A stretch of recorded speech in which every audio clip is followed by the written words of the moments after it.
Yo, what is good, YouTube? Welcome back to another JC2K video. In today's video, we are going to be ranking the top 10 best free cards currently right now here in NBA 2K24 MyTEAM. That is one thing I will say, is that despite all of the gambling-only content that has dominated this mode for the last couple of months, there has been a ton of really good free content as well. Now, budget content has very much gone by the wayside, which is something we've talked about multiple times, and luckily we're finally getting to the point where I think pink diamonds are becoming cheap enough in the player market. We're actually getting some quote-unquote budget cards back that are actually some decent ones, because there are a few good ones, but in general, free cards are really where it's at if you're trying to compete without these gambling-only cards, and so hopefully this video helps y'all out. Before we hop into the video, if you haven't already, make sure you hit that subscribe button. Help me push towards the 25,000 subscriber mark on the channel. I upload every single day. Tons of consistent daily MyTEAM content. Would really appreciate it if y'all do subscribe. Without further ado, number 10 is going to be Kenyan Martin, who I honestly do like a lot. He is 6'9" with a lot of size at small forward position. He's athletic, he's versatile,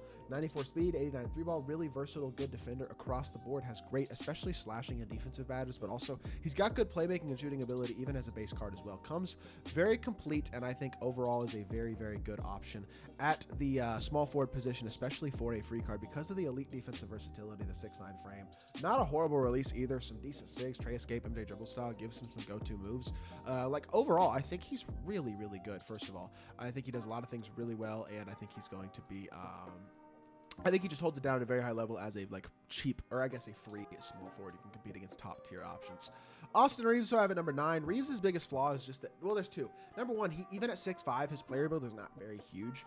And defensively, he's good, but not insane. No movable enforcer, not unbelievable defensive hops or anything. Statistically pretty good, but again, on the interior, a little bit lacking. 75 block isn't ideal.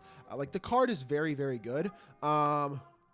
He's an incredible shooter and shot creator especially, but not the most elite slasher either.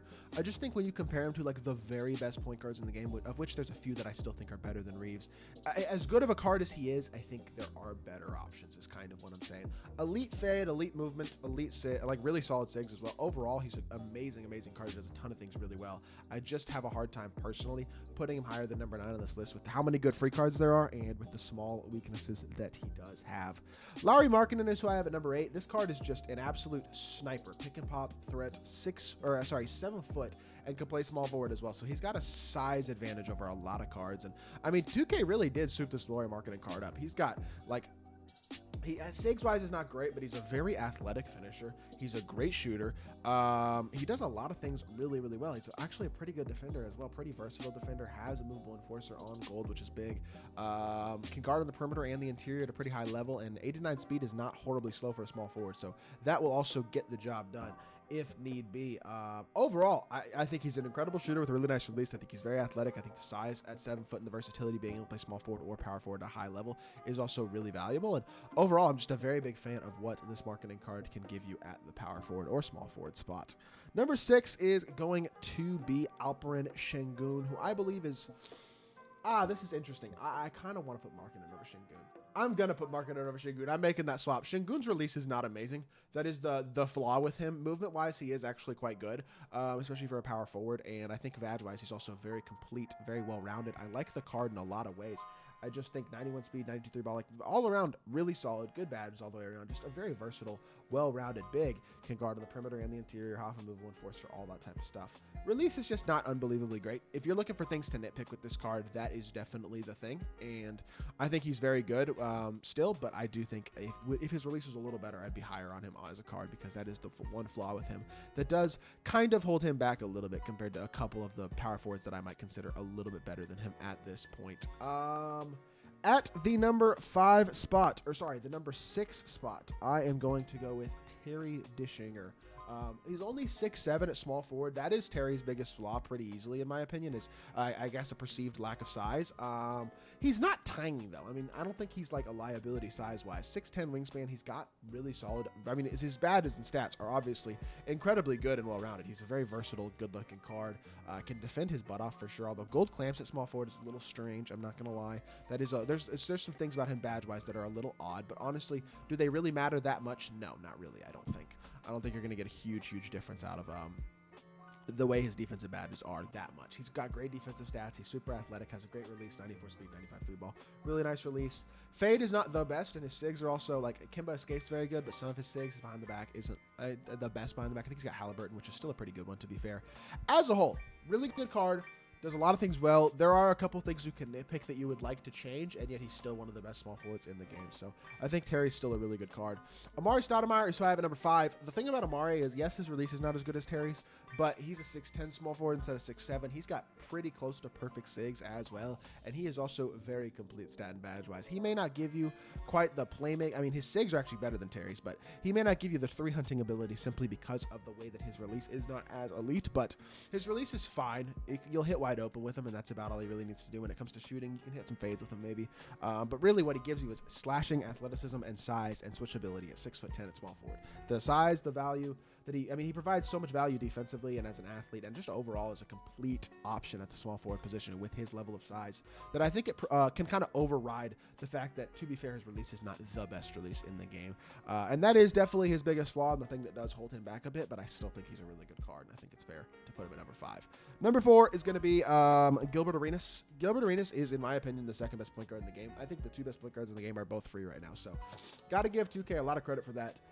Agent Zero is 6'4" with a 6'9" wingspan, so he doesn't have unbelievable size, and I think this is about the latest in the year that I can ever remember a 6'4" point guard being one of the very best point guards in the game, but this Gilbert Arenas is really in that discussion right now, and I think that's just because they haven't dropped any 6'10" dudes who are elite, perfect SIGs, perfect release point guards, which is good, because it's kept the point guard position a little bit more balanced this year. You can get away with running a dark matter Steph Curry in April still if you want to. It's one of the, as many flaws as this game has, that is one of them that I think has been improved upon this year. I feel like small point guards are more viable. Really, shorter players in general are more viable this year because of the way the gameplay is, but also just because we haven't gotten as many glitchy, tall, ridiculous cards this late in the year. Not quite as many anyway. We're still getting Bol Bol and Wimby and KP and all that type of stuff. Mark Eaton, but it's a little better than it's been the last couple of years, I would say.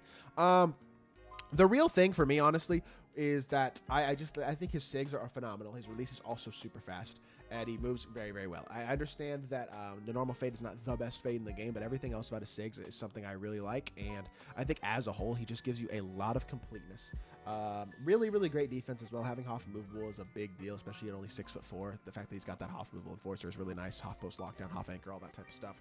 I like the card a lot. I think top 4 is totally fair. I think that's the perfect spot for him, actually.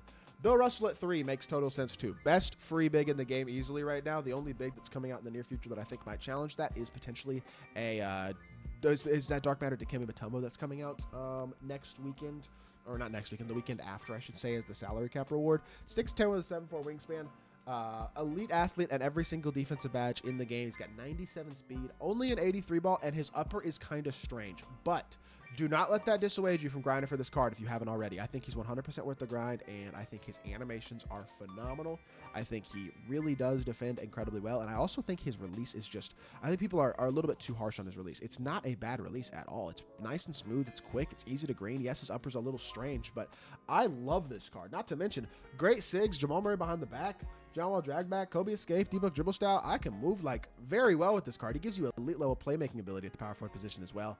I love this Bill Russell. I do not regret grinding for him in the slightest. It only took me like 3.5 hours as well. It really wasn't as bad of a grind as I thought it was going to be, which admittedly it's a chunk of time. I understand that, but at the same time, Bill Russell is a phenomenal card, and I do believe he is 100% worth the grind. Definitely a top 3 free card in the game right now. Number 2 is SGA, the best point guard in the game. He's just 2 inches taller than Gilbert, similar SIGs-wise, and honestly, badge-wise, pretty similar as well. Does not have Hoff movable, but he's got Gold movable, and again, he's a couple inches taller. Release-wise, Gilbert's standstill release might actually be a little bit better, but SGA has Trey escape for one, Trey fade for one, which is really, really nice. They both have pretty close to perfect SIGs. In fact, SGA's might be technically a little more perfect, but they both move incredibly well. SGA's release is still very good, even if it's not quite as fast as Gilbert's, and Trey fade is, I think, a nice little cherry on top. I think the couple inches extra height and that Trey fade are the main things that take SGA over Gilbert for me and put him at the number 2 spot. But number 1 is quite easily Glenn Rice. Not only is he the best free card in the game, he's the best card in the game.